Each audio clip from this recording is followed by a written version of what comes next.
तो इस प्रश्न में आपसे पूछ रहे हैं अभी हाल ही में किसने आईपीएल 2024 का खिताब जीत लिया है। तो इसका तो उत्तर आप सबको पता है, कोलकाता नाइट राइडर्स।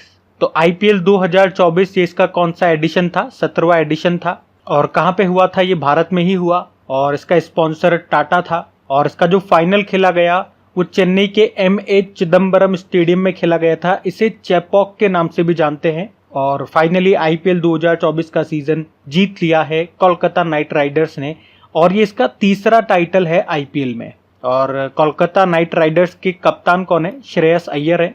और यहाँ पे किनको हराया, यानी कि रनर अप उपविजेता कौन रहा? सनराइजर्स हैदराबाद। इसके अलावा पर्पल कैप और ऑरेंज कैप किसको मिली, ये भी हमें याद रखना है। देखो पहले तो ये याद रखो, पर्पल कैप किसको मिलती है? जो सबसे ज्यादा विकेट लेते हैं और जो सबसे ज्यादा रन बनाते हैं उनको ऑरेंज कैप मिलती है। तो पर्पल कैप मिली है हर्षल पटेल को। ये पंजाब किंग्स के प्लेयर हैं। इन्होंने आईपीएल 2024 में 14 मैचों में 24 विकेट लिए। वहीं ऑरेंज कैप मिली विराट कोहली को। ये आरसीबी के प्लेयर हैं और आईपीएल 2024 में 15 मैचों में 741 रन इन्होंने बनाए थे। आपको पता है पहला आईपीएल कब हुआ था? 2008 में। उसको राजस्थान रॉयल ने जीता था। अभी तक सबसे ज्यादा बार आईपीएल कौन जीत चुका है और कितनी बार? तो दो टीमें हैं जो 5 बार जीत चुकी है, चेन्नई सुपर किंग और मुंबई इंडियंस। अभी 2024 वाला 17वां एडिशन था। 22 मार्च से लेकर 26 मई 2024 तक चला। बता दिया मैंने आपको, होस्ट किया था भारत ने, स्पॉन्सर टाटा था। अब तो इस प्रश्न में आपसे पूछ रहे हैं अभी हाल ही में BWF मलेशिया मास्टर्स 2024 का पुरुष एकल का खिताब किसने जीता? मेंस सिंगल टाइटल किसने जीता? तो आंसर होगा विक्टर एक्सेलसेन ने। तो यहाँ पे हम बात कर रहे हैं BWF मलेशिया मास्टर्स 2024 की। इसका आयोजन कहाँ पे हुआ होगा? कुआलालंपुर मलेशिया में ही अभी 21 से लेकर 26 मई 2024 तक हुआ था। और इसमें मेन सिंगल का टाइटल जीत लिया है डेनमार्क के विक्टर एक्सेलसेन ने। एक सिंगल सा प्रश्न, ये छोटा सा प्रश्न भी बन सकता है कि विक्टर एक्सेलसेन का संबंध किससे है? तो आप कहोगे बैडमिंटन से। किस देश के प्लेयर है? तो डेनमार्क के ये बैडमिंटन प्लेयर है विक्टर एक्सेलसेन, याद रखना। वहीं अगर वुमेन सिंगल में हम बात करते हैं तो विजेता रही है वांग झीगी। ये चाइना की प्लेयर है और इन्होंने हराया किसको, या यूं कहूं कि यहाँ पे सिल्वर किसने जीता महिलाओं में? तो पीवी सिंधु ने। पीवी सिंधु ये भारतीय शटलर है। शटलर बैडमिंटन प्लेयर को ही कहते हैं, तो इनका नाम भी ध्यान में रखना। बाकी बैडमिंटन वर्ल्ड फेडरेशन की बात करें, स्थापना होती 1934 में। हेडक्वार्टर कुआलालंपुर मलेशिया में है और इसके प्रेसिडेंट है पॉल एरिक। अच्छा, फिर आपसे पूछ रहे हैं एशियाई चैंपियनशिप में जिम्नास्टिक में स्वर्ण पदक जीतने वाले पहले भारतीय कौन है? तो पहले भारतीय हैं तो प्रश्न इंपॉर्टेंट है। तो इसका तो उत्तर हो जाएगा दीपा कर्माकर। त्रिपुरा के जिम्नास्ट हैं ये दीपा कर्माकर, जो अभी किसी भी एशियाई चैंपियनशिप में गोल्ड मेडल जीतने वाली पहली भारतीय जिम्नास्ट बन गई हैं। अभी जो Asian women's artistic gymnastic championship 2024 हुआ, कहाँ पे हुआ ये भी याद रखना? उज्बेकिस्तान की कैपिटल ताशकंद में। वहां पे इन्होंने अभी गोल्ड जीता है। और अभी तक जिन जिन एशियाई जिम्नास्ट चैंपियनशिप में भारत पदक लेकर के आया वो लिस्ट मैं आपके सामने रख रहा हूं। आप देख सकते हो उनमें भी कि जितनी बार भी भारत मेडल लेकर के आया हर बार ब्रोंज मेडल ही मिला है हमको। और ये पहली बार है जब भारत गोल्ड लेकर के आ रहा है। तो प्रश्न इंपॉर्टेंट है। दीपा कर्माकर के बारे में बात कर ले, मैंने आपको कहा ये एक जिम्नास्ट है, याद रखना। और कहाँ से बिलोंग करती है? त्रिपुरा से बिलोंग करती है भारत में। और इन्होंने 2016 में रियो ओलंपिक में भाग लिया था और इस तरह से वो समर ओलंपिक में क्वालिफाई करने वाली पहली भारतीय महिला जिम्नास्ट बनी थी। वैसे इन्हें 2016 में भारत का सर्वोच्च खेल पुरस्कार राजीव गांधी खेल रत्न पुरस्कार भी मिल चुका है, जिसे अब मेजर ध्यानचंद खेल रत्न पुरस्कार बोलते हैं। और 2017 में पद्म श्री भी इनको मिल चुका है, जो कि भारत का चौथा सर्वोच्च नागरिक सम्मान है। तो दीपा कर्माकर का नाम आप याद रखेंगे। इनका संबंध किस खेल से है ये भी याद रखना, जिम्नास्ट है ये। अगला प्रश्न देखते हैं। फिर आपसे पूछ रहे हैं अभी हाल ही में वुमेन्स चैंपियंस लीग 2024 का खिताब किसने जीता? तो आंसर होगा बार्सिलोना फुटबॉल क्लब ने। तो यहाँ पे हम किसकी बात कर रहे हैं? वुमेन्स चैंपियंस लीग 2024 की। ये एक फुटबॉल का टूर्नामेंट है और इसी को जीत लिया बार्सिलोना फुटबॉल क्लब ने। यहाँ पे किसे हराया इन्होंने? लियोन फुटबॉल क्लब को हराया है। और बार्सिलोना फुटबॉल क्लब ने लगातार दूसरी बार ये खिताब जीता है। फिर आपसे पूछ रहे हैं अभी हाल ही में मोनाको ग्रैंड प्री 2024 का खिताब किसने जीत लिया है? तो आंसर होगा चार्ल्स लेक्लर्क ने। तो फेरारी के ड्राइवर हैं ये चार्ल्स लेक्लर्क, और अभी उन्होंने 2024 की मोनाको ग्रैंड प्री रेस को जीत लिया है। फिर आपसे पूछ रहे अभी हाल ही में एशियाई पंजा कुश्ती चैंपियनशिप 2024 का आयोजन कहां पे किया गया? तो आंसर होगा उज्बेकिस्तान में। हम बात कर रहे हैं एशियन आर्म रेसलिंग चैंपियनशिप 2024 की। कहाँ पे हुआ? उज्बेकिस्तान की कैपिटल ताशकेंत में। और यहाँ पे भारत ने 7 मेडल जीते हैं इसमें, जिसमें से 1 गोल्ड है और 6 ब्रोंज है। तो ये 1 गोल्ड कौन लेकर के आया वो इंपॉर्टेंट है, उनका नाम है श्रीमत झा। इतना सा याद रखना है हमें। देखो, वर्ल्ड आर्मर रेसलिंग फेडरेशन की बात करें तो इसका मुख्यालय आपको मिलेगा सोफिया बुल्गारिया में। और एक दिवस भी होता है इस पे, वर्ल्ड आर्मर रेसलिंग डे, 20 अप्रैल को होता है वो। और भारत में अगर बात करें तो पंजा कुश्ती के लिए जो निकाय है, जो बॉडी है, उसको peoples armour wrestling federation of India कहते हैं, जिसका मुख्यालय मुंबई में है और हेड है प्रीति झंगियानी। तो इस प्रश्न में आपसे पूछ रहे हैं, अभी हाल ही में सैन्य gender advocate of the year award 2023 से किससे सम्मानित किया गया है? तो आंसर होगा राधिका सेन को। तो कांगो में संयुक्त राष्ट्र मिशन में काम कर चुकी भारतीय महिला शांति सैनिक हैं ये मेजर राधिका सेन, और इनको अभी सैन्य gender advocate of the year award 2023 के लिए चुना गया है। और जो संयुक्त राष्ट्र के जो महासचिव हैं, कौन? एंटोनियो गुतेरेस, उन्होंने इन्हें एक सच्ची नेता और रोल मॉडल बताया है। अच्छा, वे भारत में किस राज्य से बिलोंग करती हैं? तो वो हिमाचल प्रदेश से हैं। और मैं आपको ये भी बता दूं कि ये जो मेजर राधिका सेन है, ये मेजर सुमन गवानी के बाद ये प्रतिष्ठित पुरस्कार पाने वाली दूसरी भारतीय शांति सैनिक हैं। और अगर मेजर सुमन गवानी की बात करें तो उन्होंने दक्षिण सूडान में संयुक्त राष्ट्र मिशन के साथ काम किया था और उन्हें 2019 में इस पुरस्कार से सम्मानित किया गया था। उनके बाद ये सम्मान पाने वाली ये दूसरी भारतीय बन गई है, तो नाम इंपॉर्टेंट है। और ये जो पुरस्कार है ये 2016 में स्थापित किया गया था, ये भी मैं आपको बता दूं। बाकी आप ये भी बात ध्यान में रख सकते हो कि भारत वर्तमान में संयुक्त राष्ट्र में महिला सैन्य शांति सैनिकों के मामले में 11वां सबसे बड़ा योगदान करता है। वैसे आप जानते ही होंगे कि भारत संयुक्त राष्ट्र शांति मिशनों में सबसे अधिक सैन्य और पुलिस योगदान देने वाले देशों में से एक रहा है। देखो, यूनाइटेड नेशन संयुक्त राष्ट्र की बात करें, स्थापना होती है 24 अक्टूबर 1945 में। हेडक्वार्टर न्यूयॉर्क में है और इसके महासचिव सेक्रेटरी जनरल कौन है? एंटोनियो गुतेरेस है, जो खुद पुर्तगाल से आते हैं। फिर आपसे पूछ रहे हैं, अभी कांस फिल्म फेस्टिवल में ग्रांड प्रिक्स पुरस्कार जीतने वाली पहली भारतीय फिल्म कौन सी है? तो आंसर होगा all we imagine as light. अब इस प्रश्न में कांस फिल्म फेस्टिवल से जितने भी पुरस्कार हैं हमारे लिए इंपॉर्टेंट, मतलब इस बार के कांस फिल्म फेस्टिवल में जितने भी भारतीयों ने पुरस्कार जीते हैं वो सारे मैं आपको बताऊंगा डिटेल में। जो जो जानकारी हमारे लिए इंपॉर्टेंट रहेगी एग्जाम पॉइंट ऑफ व्यू से, उस तरह से मैं आपको बताऊंगा। पूरा कांस फिल्म फेस्टिवल जो इस बार हमने टुकड़ों में पढ़ा था अभी तक करंट अफेयर्स में, वो सारा एक साथ लेकर के आ रहा हूं, तो बिल्कुल ध्यान से सुनना इस प्रश्न को। शुरुआत करें कांस फिल्म फेस्टिवल की। 2024 में ये इसका कौन सा एडिशन है? याद रखना 77 नंबर का। ये 14 से लेकर अभी 25 मई 2024 तक हुआ था। कहाँ पे होता है? हर बार पेरिस, फ्रांस में ही होता है। तो पहले प्रश्न के हिसाब से हम चलते हैं। तो इसमें पायल कपाड़िया के द्वारा निर्देशित फिल्म है all we imagine as light. इसने फीचर फिल्म कैटेगरी में ग्रैंड प्रिक्स पुरस्कार जीता है। मतलब आप कह सकते हो ये कैटेगरी में, जब आप कहते हो ना किसी को बेस्ट फिल्म का पुरस्कार मिला, तो उस कैटेगरी में ये दूसरे नंबर पे आता है। दूसरा सबसे बड़ा पुरस्कार है, जिसको कहा जाता है ये ग्रैंड प्रिक्स। जो सबसे बड़ा पुरस्कार होता है, यानी कि जो बेस्ट फिल्म का पुरस्कार हम बोलते हैं, तो वहां पे इसे कहा जाता है पाल्मे डियोर या फिर गोल्डन पाम अवार्ड। वो भी मैं आपको बता दूं, वो मिला है एनोरा मूवी को, जिसके डायरेक्टर हैं सीन बेकर। अभी पूरी लिस्ट में आपको बताऊंगा। पहले हम भारतीयों की हम बात कर रहे हैं। तो एक भारतीय तो हमने देख लिया, पायल कपाड़िया। इनकी फिल्म का नाम क्या है वो भी देख लिया, all we imagine as light. और इन्होंने कौन सा पुरस्कार जीता? ग्रैंड प्रिक्स पुरस्कार जीता। अच्छा, इसके अलावा एक और पॉइंट ऐड करना इन्हीं के रेस्पेक्ट में, कि इनकी इसी फिल्म को अभी पाल्मे डियोर या गोल्डन पाम के लिए भी नॉमिनेट किया गया था। जो मैंने अभी आपको कहा ना, जो इसमें सर्वोच्च सम्मान होता है फिल्म कैटेगरी में। लेकिन नॉमिनेट किया गया था, लेकिन मिला नहीं इनको। मिला दूसरे नंबर का पुरस्कार है, जिसे ग्रैंड प्रिक्स कहा गया। और इस तरह से 30 साल के बाद इस कैटेगरी के लिए नॉमिनेट होने वाली ये पहली भारतीय फिल्म बनी थी। तो इनका नाम और इनकी फिल्म का नाम इंपॉर्टेंट हो जाता है। अब इनके अलावा एक और भारतीय हैं, प्रसिद्ध भारतीय सिनेमेटोग्राफर हैं वो, संतोष सिवान इनका नाम है, जो कांस फिल्म फेस्टिवल में प्रतिष्ठित पियरे एंजिनिक्स ट्रिब्यूट पुरस्कार जीतने वाले पहले एशियाई व्यक्ति बन गए हैं। पहले भारतीय नहीं, पहले एशियाई बन गए हैं। तो इनका नाम भी ध्यान में रखेंगे। बाकी आपके सामने पूरी लिस्ट लगा दी, आप देखोगे इस बार कांस फिल्म फेस्टिवल में 4 भारतीयों ने पुरस्कार जीते हैं। ये अनासुया सेन गुप्ता का नाम हम पढ़ चुके हैं करंट अफेयर्स में। इनकी फिल्म आई थी शेमलेस, और इसके लिए अनसर्टेन रिगार्ड कैटेगरी में बेस्ट एक्ट्रेस का पुरस्कार जीता था और ये पुरस्कार जीतने वाली ये पहली भारतीय महिला बनी थी। तो इनका नाम इंपॉर्टेंट हो जाता है। और इनकी इस शेमलेस मूवी के डायरेक्टर कौन है? एक बुल्गेरियन डायरेक्टर हैं, मैं आपको नाम बता चुका हूं। चलिए आप बताइए उनका नाम क्या है? तो उनका नाम है कॉन्स्टेंटिन बोजानोव।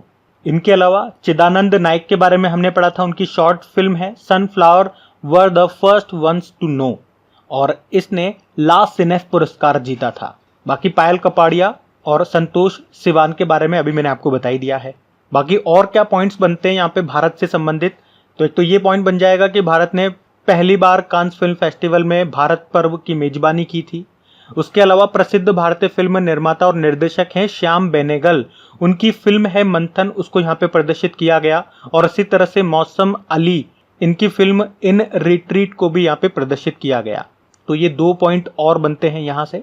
बाकी देखो, जिस तरह से हर फिल्म पुरस्कार में 2-4 कैटेगरी फिक्स होती है, हम पढ़ते हैं, जैसे कि best director, best film, best actor, best actress, उसी तरह से यहाँ पे भी है। वो भी एक बार मैं आपको बता देता हूँ। जैसे कि बेस्ट फीचर फिल्म के लिए मैंने आपको बता ही दिया, जो यहाँ पे बेस्ट फीचर फिल्म का पुरस्कार होता है उसको किस नाम से जानते हैं? पाल्मे डियोर या फिर गोल्ड पाम। ये एनोरा मूवी को मिला, अमेरिका की मूवी है और इसके डायरेक्टर हैं सीन बेकर। और बेस्ट फीचर फिल्म कैटेगरी में ही जो दूसरा सर्वोच्च पुरस्कार होता है वो एक भारतीय को मिला है। और ये हमने देखा अभी किस मूवी को मिला, all we imagine as light, और ये किसकी मूवी है? पायल कपाड़िया की।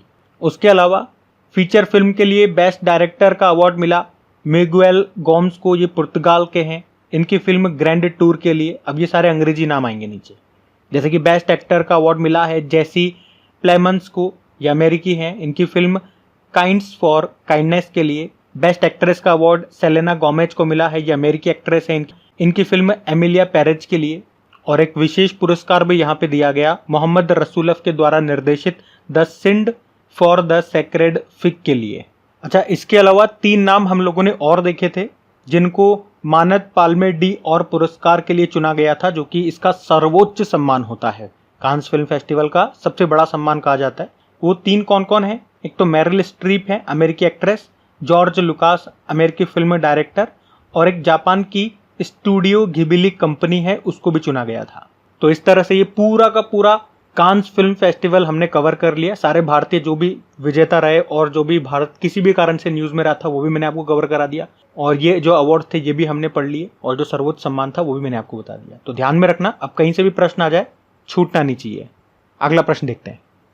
फिर आपसे पूछ रहे भी हाल ही में नासा ने किस भारतीय को हॉल ऑफ फेम में शामिल किया है? तो आंसर होगा मुनीब अमीन भट्ट को। तो अभी अमेरिका के जो स्पेस एजेंसी है नासा, जिसने भारत से जम्मू कश्मीर के एक युवा साइबर सुरक्षा शोधकर्ता हैं मुनीब अमीन भट्ट, इनको अपने हॉल ऑफ फेम में शामिल किया है। वैसे मैं आपको बता दूं कि ये जो मुनीब अमीन भट्ट हैं, इन्हें 2023 में एप्पल सिस्टम में कमजोरियों की रिपोर्ट करने के लिए एप्पल के हॉल ऑफ फेम में भी शामिल किया गया था। अच्छा, हॉल ऑफ फेम से 2 प्रश्न आपको और याद आएंगे। अभी आईसीसी के क्रिकेट हॉल ऑफ फेम में शामिल होने वाली पहली भारतीय महिला कौन बनी थी? डायना एडुल्जी। और अभी टेनिस हॉल ऑफ फेम में शामिल होने वाले भारतीय कौन बने थे? लिएंडर पेस और विजय अमृतराज। और इसमें शामिल होने वाले ये पहले एशियाई पुरुष व्यक्ति बने थे, तो इनका नाम भी इंपॉर्टेंट है। अच्छा, ये अक्षता कृष्ण मूर्ति का नाम आपने सुना है क्या? मंगल ग्रह पर रोवर संचालित करने वाली पहली भारतीय बनी थी ये। और गोपी थोटागुरा पहले भारतीय अंतरिक्ष पर्यटक बने थे ये। अभी जेफ बेजोस के ब्लू ओरिजिन में ये गए थे अंतरिक्ष में घूमने के लिए NS-25 मिशन के अंतर्गत।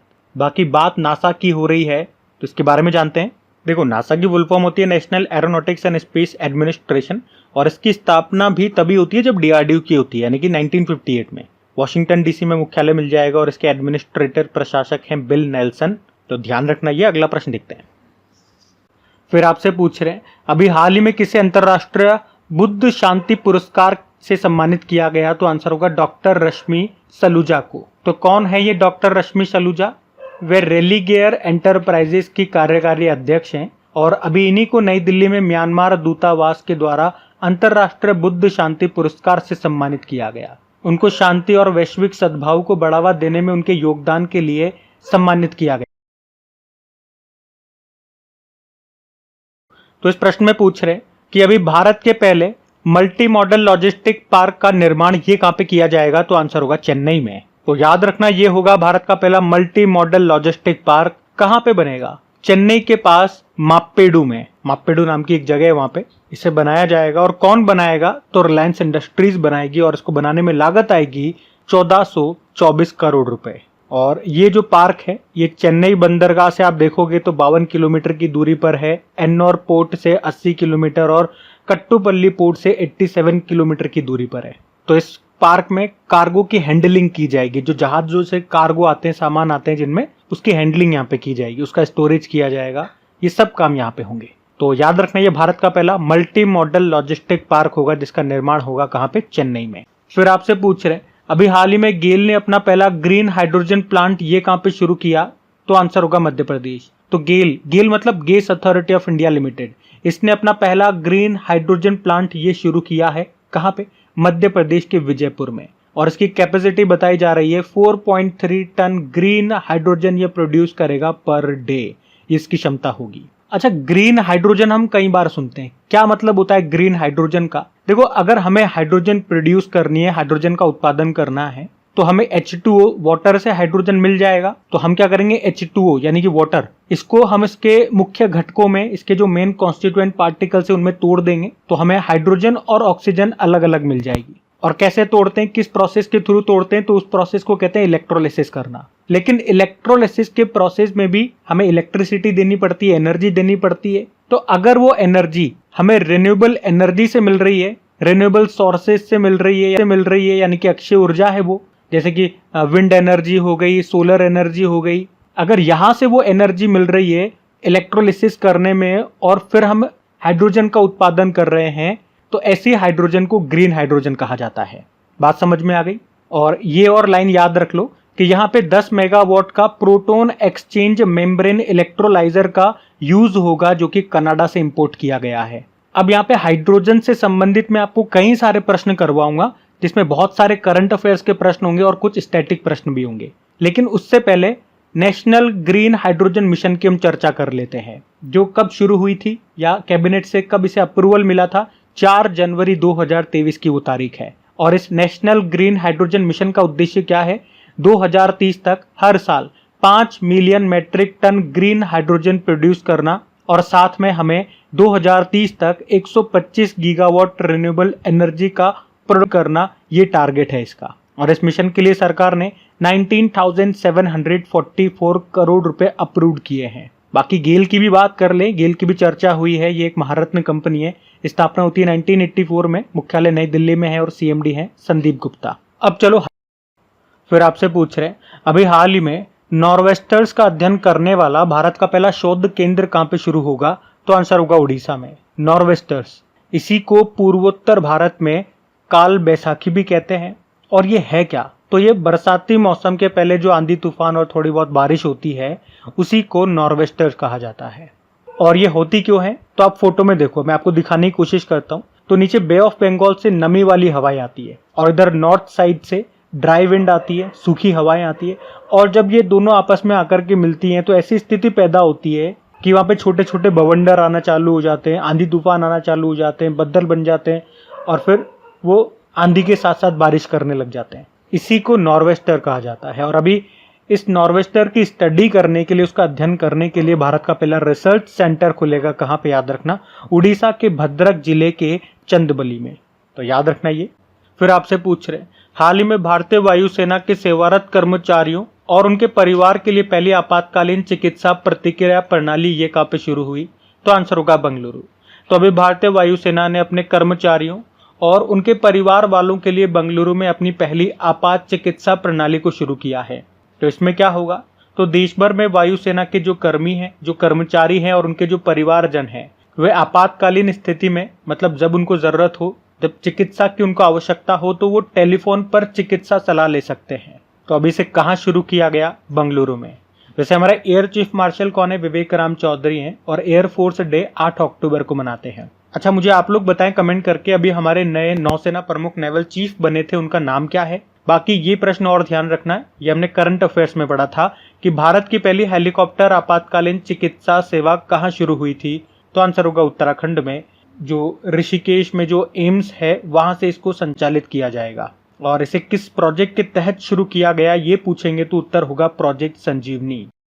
फिर आपसे पूछ रहे हैं अभी हाल ही में एक ही सीजन में 3 बार माउंट एवरेस्ट पर चढ़ने वाली पहली महिला कौन बन गई हैं? तो आंसर होगा पूर्णिमा श्रेष्ठ। तो नेपाल की पर्वतारोही हैं ये पूर्णिमा श्रेष्ठ, जो भी एक ही सीजन में और वो भी केवल 13 दिनों में 3 बार माउंट एवरेस्ट पर चढ़ने वाली ये दुनिया की पहली महिला बन गई हैं। वैसे अभी तक उनके जीवन काल में देखोगे तो वो टोटल 4 बार माउंट एवरेस्ट पर चढ़ चुकी हैं। 3 बार तो अभी चढ़ गई एक ही साथ, और एक बार 2018 में वो चढ़ी थी।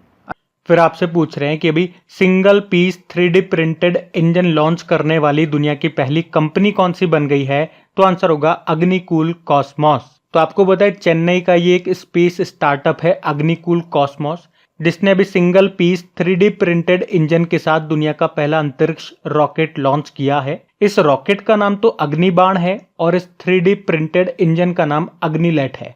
वैसे ये पॉइंट मैं आपको पहले भी कई बार बता चुका हूं, जब भी हम 3D प्रिंटेड की बात करते हैं मैं आपको रिवीजन कराता हूं तो वहां पे पॉइंट मैं आपको बता चुका हूं। लेकिन अभी इसने फाइनली इसको लॉन्च कर दिया है। पहले भी 3-4 बार ये ट्राई कर चुका है इसको लॉन्च करने का, लेकिन ये सफल नहीं हुआ था, लेकिन फाइनली इस बार ये सफल हो गया है। तो हम ये प्रश्न पढ़ रहे हैं, और इसे आप यूं भी कह सकते हो कि अंतरिक्ष में रॉकेट लॉन्च करने वाली ये भारत की दूसरी प्राइवेट कंपनी बन गई है। तो फिर पहली कौन सी थी? पहली थी स्काईरूट एरोस्पेस, जो कि हैदराबाद की एक कंपनी है, जिसने आपको याद हो तो 2022 में अपना रॉकेट लॉन्च किया था, जिसका नाम क्या था? विक्रम एस। याद आया होगा आपको।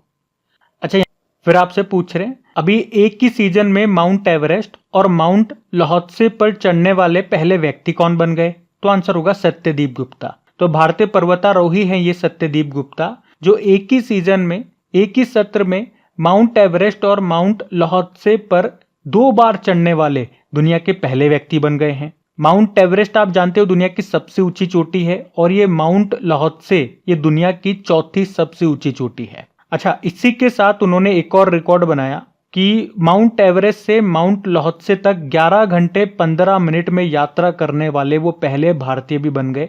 ये भी उनका रिकॉर्ड है। भारत से हैं। भारत में किस राज्य से हैं? तो वो उत्तर प्रदेश से आते हैं। फिर आपसे पूछ रहे हैं अभी हाल ही में नेशनल डिफेंस एकेडमी के नए चीफ, नए हेड कौन बने हैं? तो आंसर होगा गुरचरण सिंह। तो अभी वाइस एडमिरल गुरचरण सिंह को नेशनल डिफेंस एकेडमी का नया हेड बनाया गया है, और इन्होंने किनका स्थान लिया? अजय कोचर का स्थान लिया। ये जो नेशनल डिफेंस एकेडमी है इसका मुख्यालय आपको मिलेगा खड़कवासला, पुणे में। ये एक ट्राई सर्विस ट्रेनिंग एकेडमी है, मतलब यहाँ पे हमारी तीनों सेनाओं के ऑफिसर्स ट्रेंड होते हैं, यहीं पे उन्हें ट्रेनिंग दी जाती है, और इसी के हेड बने हैं ये गुरचरण सिंह। ऑप्शन में अगर देखोगे तो नवाब सलाम का नाम आपको दिखेगा, जो कि बहुत ही इंपॉर्टेंट नाम है। एक तो याद रखना ये किस देश से संबंधित हैं? तो लेबनान से हैं। इंटरनेशनल कोर्ट ऑफ जस्टिस के अध्यक्ष बने थे। अनिल कुमार लाहौटी की बात करें, टेलीकॉम ट्राई यानी कि telecom regulatory authority of India के हेड बने। और इंद्रमणि पांडे भी इंपॉर्टेंट नाम है, क्योंकि बिम्स्टेक के अभी महासचिव बने थे ये, और इस पद पर आने वाले ये पहले भारतीय भी हैं, तो इनका भी नाम इंपॉर्टेंट है। अगला प्रश्न देखते हैं।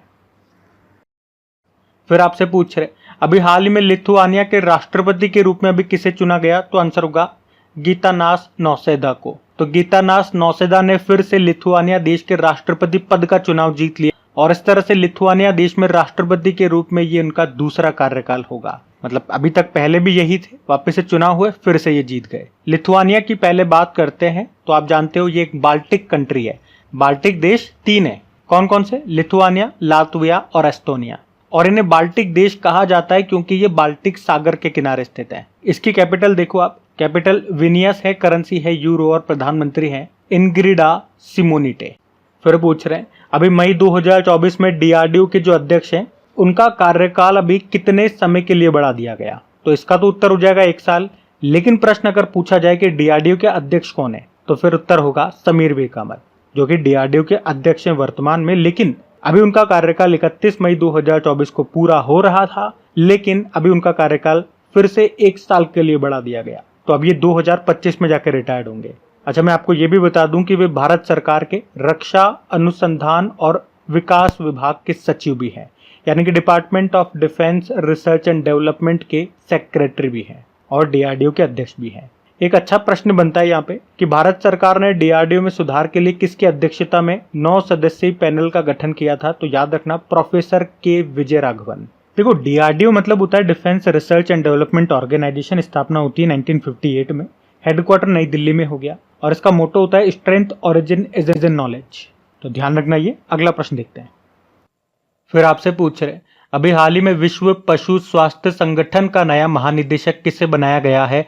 तो आंसर होगा इमैनुअल सोबेरन।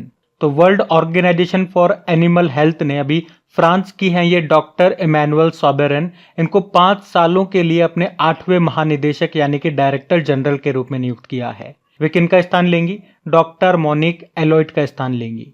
अगर हम बात करें world organisation for animal health की, विश्व पशु स्वास्थ्य संगठन की स्थापना होती है 1924 में। मुख्यालय मिलेगा आपको पेरिस फ्रांस में और डायरेक्टर जनरल अब तो ये इमैनुअल सोबेरन बन गई है।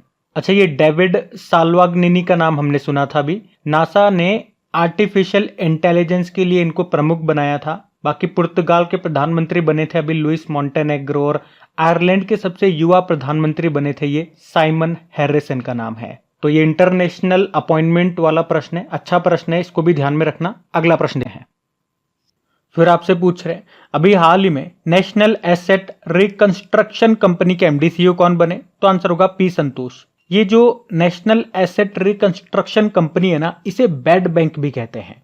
और ये बेड बैंक काम क्या करता है? कई बार ये टर्म सुना होगा आपने कि बैंकों का एनपीए बढ़ गया है। एनपीए मतलब नॉन परफॉर्मिंग एसेट। तो ये जो बेड बैंक होता है उसको कम करने का काम करता है और अभी उसी के एमडी सीईओ बनाए गए ये पी संतोष, इनका नाम याद रखना है। 3 सालों के लिए इनको अपॉइंट किया गया। बाकी आर शंकर रमन अभी लार्सन एंड टुब्रो के अध्यक्ष बने थे। दिलीप संघानी इफ्को के अध्यक्ष बने थे और नईमा खातून अभी अलीगढ़ मुस्लिम यूनिवर्सिटी की पहली महिला कुलपति यानी वाइस चांसलर बनी थी। तो ये भी ध्यान रखना, अच्छा प्रश्न है। अगला प्रश्न देखते हैं।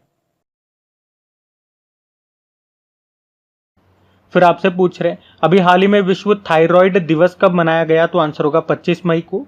तो हर साल 25 मई को थायराइड दिवस के रूप में मनाते हैं। मनाने का उद्देश्य थायराइड से संबंधित विकारों के बारे में जागरूकता फैलाना।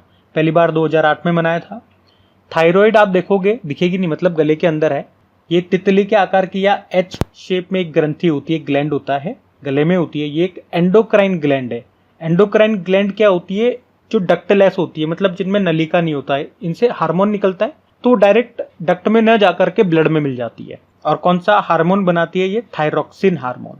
और इससे एक बढ़िया प्रश्न बनता है आपके साइंस का, जो कई बार एग्जाम में रिपीट होता है कि मनुष्य की सबसे बड़ी अंतःस्रावी ग्रंथि लार्जेस्ट एंडोक्राइन ग्लैंड कौन सा है? तो आंसर होगा थायराइड ही है। और आयोडीन की कमी से कौन सा रोग होता है? घेंगा रोग, गोइटर जिसे बोलते हैं। अच्छा, इस दिवस की थीम भी है थायराइड डिजीज आर NCDs यानी कि नॉन कम्युनिकेबल डिजीज। अच्छा, 25 मई को अभी एक और दिवस हमने मनाना शुरू किया। कौन सा? वर्ल्ड फुटबॉल डे, वो भी याद। फिर आपसे पूछ रहे हैं अभी हाल ही में वर्ल्ड हंगर डे कब मनाया गया? तो आंसर होगा 28 मई को। हर साल 28 मई को वर्ल्ड हंगर डे के रूप में मनाया जाता है। इस दिन को मनाने का उद्देश्य दुनिया भर में भूखमरी से पीड़ित लोगों के बारे में जागरूकता बढ़ाना और थीम है थ्राइविंग मदर्स थ्राइविंग वर्ल्ड। अच्छा, एक वर्ल्ड हंगर इंडेक्स अगर मैं आपसे पूछूं कि 2023 में आया था, उसमें भारत की रैंक क्या थी? भारत की रैंक याद रखना 111 थी उसमें। फिर आपसे पूछ रहे अभी संयुक्त राष्ट्र शांति सैनिकों का अंतर्राष्ट्रीय दिवस कब मनाया गया? तो आंसर होगा 29 मई को। हर साल 29 मई को संयुक्त राष्ट्र शांति सैनिकों के अंतर्राष्ट्रीय दिवस के रूप में मनाया जाता है। ये दिन उन 4000 से अधिक शांति सैनिकों की सेवा और बलिदान को श्रद्धांजलि देने के लिए मनाया जाता है, जिन्होंने दुनिया के संघर्षग्रस्त क्षेत्रों में शांति लाने की कोशिश करते हुए अपनी जान गंवा दी। पहली बार इस दिवस को 2003 में मनाया गया था और थीम क्या है?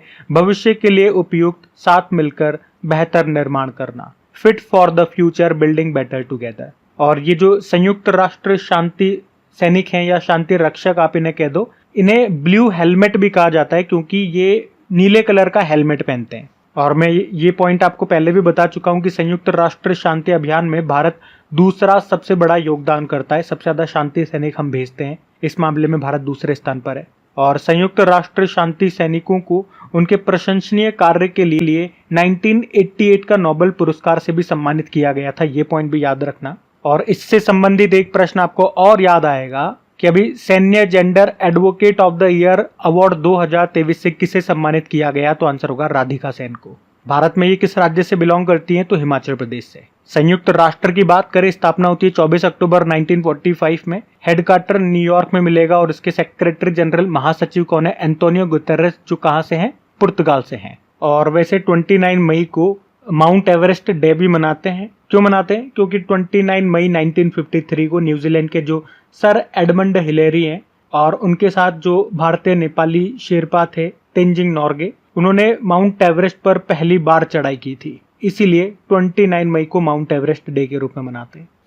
फिर आपसे पूछ रहे अभी हाल ही में गोवा का स्थापना दिवस कब मनाया गया, तो आंसर होगा 30 मई को।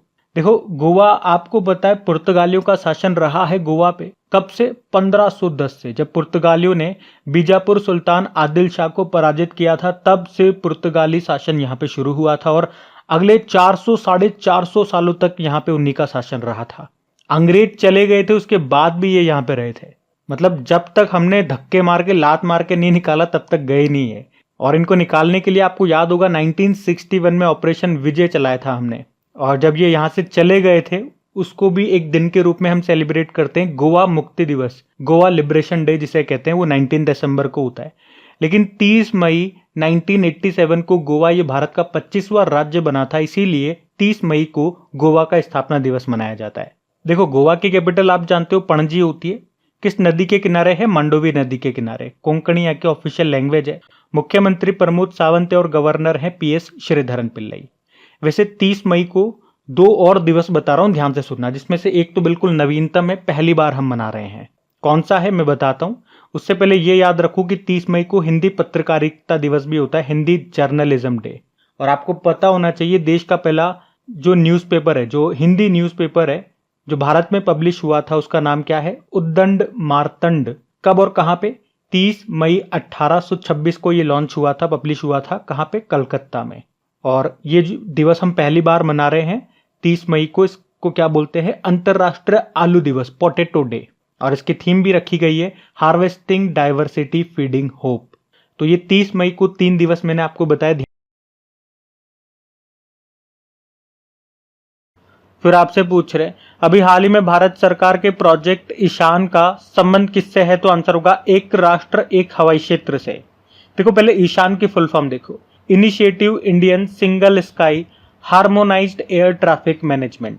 और इस ईशान प्रोजेक्ट को कौन शुरू कर रहा है, एयरपोर्ट अथॉरिटी ऑफ इंडिया, जिसका उद्देश्य है एक राष्ट्र एक हवाई क्षेत्र, यानी कि 1 नेशन 1 एयर स्पेस। एक्चुअली में हमारा जो हवाई क्षेत्र है, एयर स्पेस है, उसे हम 4 जगह से कंट्रोल करते हैं। कहां से, दिल्ली, मुंबई, कोलकाता और चेन्नई से। तो अब हम क्या चाहते हैं कि इन चारों को मर्ज करके एक ही जगह से हम कंट्रोल करें। और कहां से, नागपुर से। और ऐसा करने के पीछे हमारा मुख्य उद्देश्य क्या है, पूरे भारत में हवाई यातायात नियंत्रण में सुधार और तेजी लाना। किस प्रोजेक्ट के तहत, ईशान प्रोजेक्ट के तहत, ये जरूर याद रखना। अगला प्रश्न देखते हैं। फिर आपसे पूछ रहे अभी हाल ही में सीरम इंस्टीट्यूट ऑफ इंडिया ने malaria vaccine R21 matrix M की पहली खेप, पहला कंसाइनमेंट ये कहां पे भेजा है, तो आंसर होगा सेंट्रल अफ्रीकन रिपब्लिक। तो याद रखना भी serum institute of India Pune ने बच्चों के लिए जो मलेरिया की वैक्सीन है जिसका नाम है R21 मैट्रिक्स M, इसकी पहली खेप, इसका पहला कंसाइनमेंट भेज दिया है। कहां पे भेजा है, जो एक अफ्रीकी देश है जिसका नाम है सेंट्रल अफ्रीकन रिपब्लिक। और इन्होंने कहा कि आने वाले समय में ये साउथ सूडान और डेमोक्रेटिक रिपब्लिक ऑफ कॉन्गो को भी ये भेजेंगे। इस वैक्सीन को किसने बनाया है, तो ऑक्सफोर्ड यूनिवर्सिटी ने और सीरम इंस्टीट्यूट ऑफ इंडिया ने मिलकर के तैयार किया। ये याद रखना मलेरिया की दूसरी वैक्सीन है जिसे WHO से मंजूरी मिली है। तो आप पूछोगे पहली कौन सी थी, पहली थी मॉस्क्यूरिक्स, पढ़ा है हमने कई बार। देखो सीरम इंस्टीट्यूट ऑफ इंडिया की बात करें तो इससे पहले आपको याद होगा इसने सर्वाइकल कैंसर के लिए भी एक वैक्सीन बनाई है जिसका नाम है सर्वावैक्स। और कोविड के समय इन्होंने कोविशील्ड का भी निर्माण किया था, लेकिन उन्होंने उस वैक्सीन को सिर्फ मैन्युफैक्चर किया था। वास्तव में उसको डेवलप किसने किया था, तो ब्रिटेन की एक एस्ट्रोजेनिक नाम की कंपनी है, उसी ने। इन्होंने तो बस उसका प्रोडक्शन किया था सीरम इंस्टीट्यूट ने। तो सीरम इंस्टीट्यूट ऑफ इंडिया की बात करें, स्थापना 1966 में होती है, हेडक्वार्टर पुणे महाराष्ट्र में है। इसके CEO अदार पूनावाला है और फाउंडर कौन थे, साइरस पूनावाला। मलेरिया की बात करते हैं तो मलेरिया डे हम मनाते हैं 25 अप्रैल को, जिसको खत्म करने का हमारा लक्ष्य है 2030 का। किससे होता है ये, तो प्लाज्मोडियम प्रोटोजोआ मुख्य रूप से इसी के कारण होता है, और जो वेक्टर का काम करती है, इधर से उधर फैलाने का काम करती है, वो है संक्रमित मादा एनाफिलीज मच्छर। फिर आपसे पूछ रहे अभी हाल ही में वर्ष 2024 में भारत का तीसरा यूनिकॉर्न ये कौन सा बन गया है? तो आंसर होगा पोर्टर। पहले तो आप समझो यूनिकॉर्न क्या होता है। तो अगर कोई स्टार्टअप की वैल्यू $1 बिलियन की हो जाए तो उसे हम यूनिकॉर्न कहेंगे। स्टार्टअप का ही बड़ा रूप यूनिकॉर्न होता है। तो 2024 में भारत के 3 यूनिकॉर्न हो चुके हैं। पहला कृत्रिम था, जो कि हमने पढ़ा है कई बार, ये देश का पहला आर्टिफिशियल इंटेलिजेंस यूनिकॉर्न भी है। फिर दूसरा बना था परफ्यूज, और अब ये तीसरा पोर्टर बन गया। अब आप पूछोगे ये पोर्टर यूनिकॉर्न करता क्या है, काम क्या करता है भाई? तो ये लॉजिस्टिक सर्विस प्रोवाइड करता है। लॉजिस्टिक सर्विस मतलब सामान को एक जगह से दूसरी जगह पर पहुंचाने का काम करता है, बिल्कुल सही सलामत। जैसे कि पेकर्स एंड मूवर्स नहीं होते क्या, जब आप मकान खाली करते हो एक जगह से एक शहर से दूसरे शहर में, एक जगह से दूसरे जगह पे, तो सही सलामत आपके सामानों को पहुंचाता है। तो उसी तरह का है ये पोर्टर, इसका नाम है, ये ध्यान में रखना। 2024 में भारत का तीसरा यूनिकॉर्न बन गया ये। अगला प्रश्न देखते हैं। फिर आपसे पूछ रहे हाल ही में NAL यानी कि नेशनल एरोस्पेस के उपग्रह पर SAR तकनीक का परीक्षण करने वाली दुनिया की पहली कंपनी कौन सी बन गई है? तो आंसर होगा गैलेक्साई। अब ये NAL तो मैंने आपको बता दिया, ये SAR का मतलब क्या हो गया बताता हूं मैं आपको। पहले आप ये जानो कि ये क्या है गैलेक्साई। ये बेंगलुरु का एक स्पेस टेक्नोलॉजी स्टार्टअप है, गैलेक्साई इसका नाम है। जिन्होंने भी क्या किया है, इन्होंने अभी सफल टेस्टिंग कर ली है किसकी? SAR टेक्नोलॉजी की, मतलब सिंथेटिक अपर्चर रडार टेक्नोलॉजी की। किस पर? तो सब scale high altitude pseudo satellite platform पर, जिसे बनाया है नेशनल एरोस्पेस टेक ने। और इस तरह से ये दुनिया की पहली प्राइवेट कंपनी बन गई है जिसने इस प्लेटफॉर्म पर SAR टेक्नोलॉजी का सफल परीक्षण किया है। अब ये जो मैंने आपको बोला सब scale high altitude pseudo satellite platform, ये है क्या? तो ये समताप मंडल संचालित यानी कि स्ट्रेटोस्फेयर ऑपरेटिंग एक सोलर पावर्ड ड्रोन है जो हवाई निगरानी मिशनों में सक्षम है। बस इतना सा ध्यान रखूंगा। अच्छा, इसी तरह की एक प्राइवेट कंपनी आपको और याद आएगी जिसका नाम है इंटूटिव, अमेरिकी कंपनी है। इसने क्या कारनामा किया था? ये चांद पर लैंड करने वाली पहली प्राइवेट कंपनी बनी थी, और क्या है, या यूं कहूं कि चांद के साउथ पोल पर लैंड करने वाली पहली प्राइवेट कंपनी है। वैसे चांद के साउथ पोल पर जाने वाला पहला देश तो भारत है, और इसका जो लैंडर गया था, इंटूटिव का जो लैंडर गया था, उसका नाम क्या है? ओडिसिस है उसका नाम। तो ये ध्यान में रखना। अगला प्रश्न देखते हैं। फिर आपसे पूछ रहे अभी हाल ही में इंडियन ऑयल कॉर्पोरेशन लिमिटेड ने XP100 की पहली खेप ये कहां पे निर्यात की है, एक्सपोर्ट की है?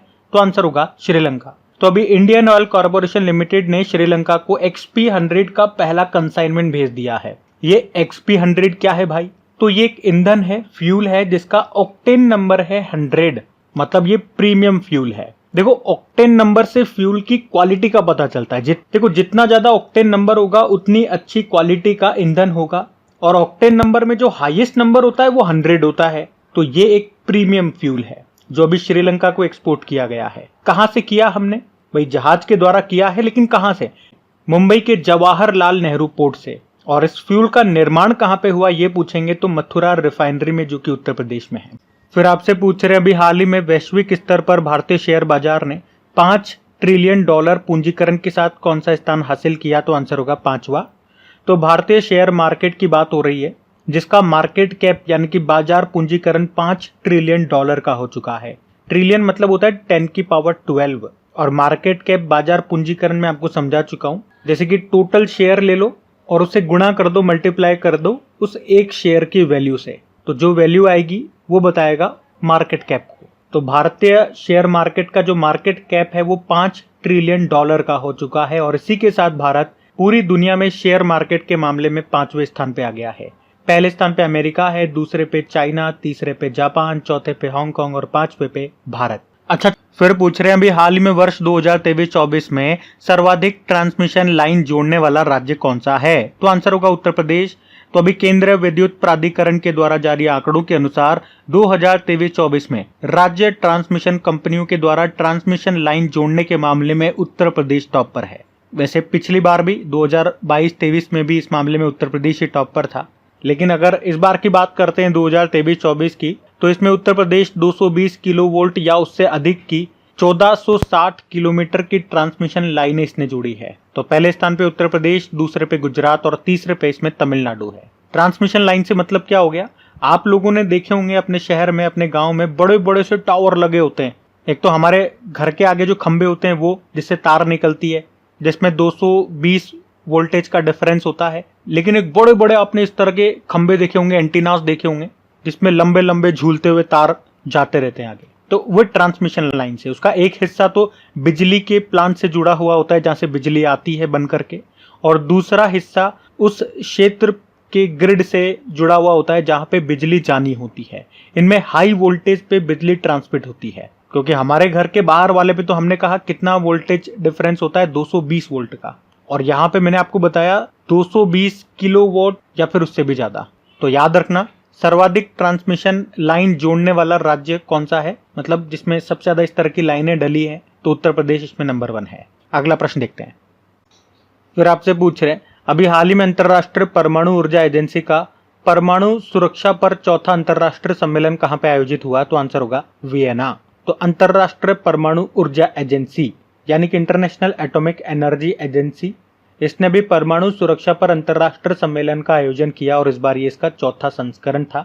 20 से लेकर 24 मई 2024 तक आयोजन किया। कहां पे? ऑस्ट्रिया की कैपिटल वियना में। और वियना किस नदी के किनारे स्थित है, अब आपको याद हो चुका होगा, डैन्यूब नदी के किनारे। और वियना में किसका हेडक्वार्टर आपको और मिलेगा? ओपेक का हेडक्वार्टर मिलेगा। तो अभी यहाँ पे इस सम्मेलन का आयोजन हुआ जिसकी थीम थी शेपिंग द फ्यूचर। अच्छा, अगर इंटरनेशनल एटॉमिक एनर्जी एजेंसी की बात करें तो इसकी स्थापना होती है 1957 में। हेडक्वार्टर वियना ऑस्ट्रिया हो गया, इसमें मेंबर कंट्रीज है 178 और हेड है राफेल ग्रोडी। फिर आपसे पूछ रहे, अभी मई में किस राज्य सरकार ने तंबाकू और गुटखा उत्पादों की बिक्री, उत्पादन और वितरण पर प्रतिबंध लगा दिया, तो आंसर होगा तेलंगाना। तो अभी तेलंगाना सरकार ने तंबाकू और निकोटीन युक्त गुटखा और पान मसाला के निर्माण, उसके भंडारण यानी कि स्टोरेज और उसके वितरण यानी कि डिस्ट्रीब्यूशन और बिक्री पर 1 साल के लिए बैन कर दिया, प्रतिबंध लगा दिया। ये प्रतिबंध अभी 24 मई 2024 से 1 साल के लिए प्रभावित है। और ये प्रतिबंध क्यों लगाया गया आप जानना चाहोगे, तो इनका कहना है कि सार्वजनिक भलाई के लिए लगाया गया है। आप जानते हो तंबाकू उत्पादों के सेवन से मुंह का कैंसर जैसी अन्य कई गंभीर बीमारियां हो सकती है।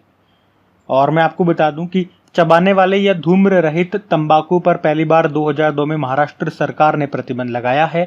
अभी तेलंगाना ने प्रतिबंध लगा दिया 2024 में। फिर आपसे पूछ रहे, अभी हाल ही में वेक्कासी विसागम उत्सव ये कहाँ पे मनाया गया, तो आंसर होगा तमिलनाडु में। तो वेक्कासी विसागम फेस्टिवल ये तमिलनाडु में मनाया जाता है। भगवान मुरुगन को ये समर्पित है। अभी 23 मई 2024 को मनाया गया था। ऐसा माना जाता है कि भगवान मुरुगन, जिन्हें कार्तिकेय के नाम से भी जानते हैं, उनका जन्म हुआ था इस वक्त। और आप जानते हो ये भगवान शिव जी और माता पार्वती जी के बड़े पुत्र हैं और उन्हीं को समर्पित है ये वैसाखी विसागम उत्सव। कहाँ मनाया जाता है, याद रखना सिंपल सा, तमिलनाडु में। तो इस प्रश्न में आपसे पूछ रहे, अभी हाल ही में 2024 से लेकर 2026 तक के लिए कौन सा देश कोलंबो प्रोसेस का अध्यक्ष बना है, तो आंसर होगा भारत। और ये प्रश्न हमारे लिए इसलिए भी इंपॉर्टेंट हो जाता है क्योंकि भारत पहली बार कोलंबो प्रोसेस का अध्यक्ष बना है। और कब से कब तक के लिए? 2024 से लेकर 2026 तक के लिए।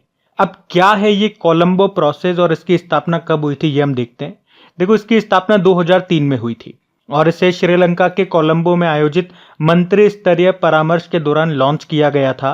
इसीलिए इसका नाम कोलंबो रखा है, कोलंबो प्रोसेस रखा है। और ये है क्या, यहाँ पे क्या होता है, तो दक्षिण और दक्षिण पूर्व एशियाई लेबर या श्रमिक भेजने वाले देशों के लिए ये एक मंच प्रदान करता है जहां पर विदेशी रोजगार और मजदूरों के हितों में उनके फायदों से जुड़े मामलों पर चर्चा की जाती है।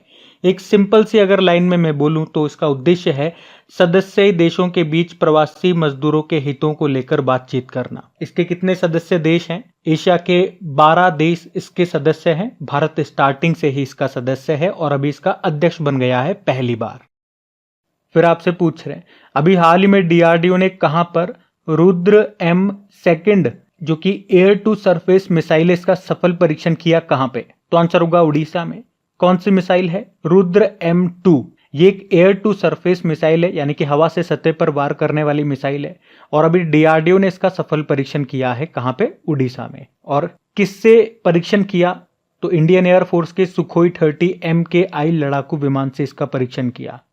ये जो रुद्र M सीरीज है ना, चाहे वो रुद्र M1 हो, चाहे रुद्र M2 हो, या अगर आगे कोई और भी आएगी रुद्र M3 आगे मान लो, तो ये जो रुद्र M सीरीज के जो मिसाइलें हैं, याद रखना ये भारत की पहली स्वदेशी एंटी रेडिएशन मिसाइलें हैं। मतलब ये मिसाइल दुश्मन सेना के कम्युनिकेशन सिस्टम को, जैसे उसका रडार वगैरह हो गया, उसका जो भी रेडियो फ्रिक्वेंसी सोर्सेज हो गए, ये उनका पता लगा करके उसे खत्म कर देगी। इस तरह की ये मिसाइलें हैं। तो अगर आपसे प्रश्न ऐसे भी बन के आ सकता है कि बताओ भैया भारत की पहली स्वदेशी एंटी रेडिएशन मिसाइलें कौन सी हैं, तो रुद्र M सीरीज बोल देगा या फिर रुद्र M1, रुद्र M2 ये नाम डाल देगा। और इस पर्टिकुलर रुद्र M2 की हम बात करें तो रेंज कितनी है, इसकी रेंज 350 किलोमीटर की है। फिर आपसे पूछ रहे अभी हाल ही में किसने प्रवाह पोर्टल को लॉन्च किया, तो आंसर होगा आरबीआई ने।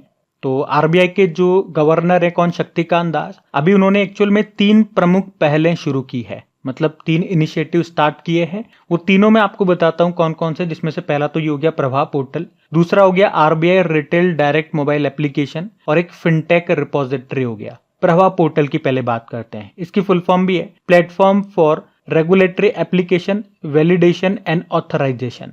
मतलब अगर किसी भी व्यक्ति या किसी भी संस्थान को आरबीआई से कोई भी ऑथराइजेशन चाहिए, लाइसेंस चाहिए या किसी भी प्रकार का अप्रूवल चाहिए, तो वो इस प्रवाह पोर्टल के माध्यम से अप्लाई कर सकता है और उसे जो भी लाइसेंस या कोई भी अप्रूवल चाहिए तो वो यहां से प्राप्त कर सकता है। तो ये तो हो गया प्रवाह पोर्टल का काम। एक दूसरा मैंने आपको बताया आरबीआई रिटेल डायरेक्ट एप्लीकेशन। तो इसके जरिए जो रिटेल निवेशक हैं वो गवर्नमेंट सिक्योरिटीज को ऑनलाइन खरीद भी सकते हैं और बेच भी सकते हैं। जिस तरह से आजकल शेयर मार्केट के लिए बहुत सारी एप्लीकेशंस आती है ना, M stock, Zerodha, Angel One, ये बहुत सारी एप्लीकेशंस है जिससे आप ऑनलाइन शेयर को बेच सकते हो और खरीद सकते हो। तो उसी तरह से ये आरबीआई रिटेल डायरेक्ट एप्लीकेशन है। तो इसके जरिए आप गवर्नमेंट सिक्योरिटीज को ऑनलाइन खरीद व बेच सकते हो। और तीसरा है फिनटेक रिपोजिटरी। यहाँ पर आपको सभी भारतीय फिनटेक कंपनियों का डेटा मिल जाएगा।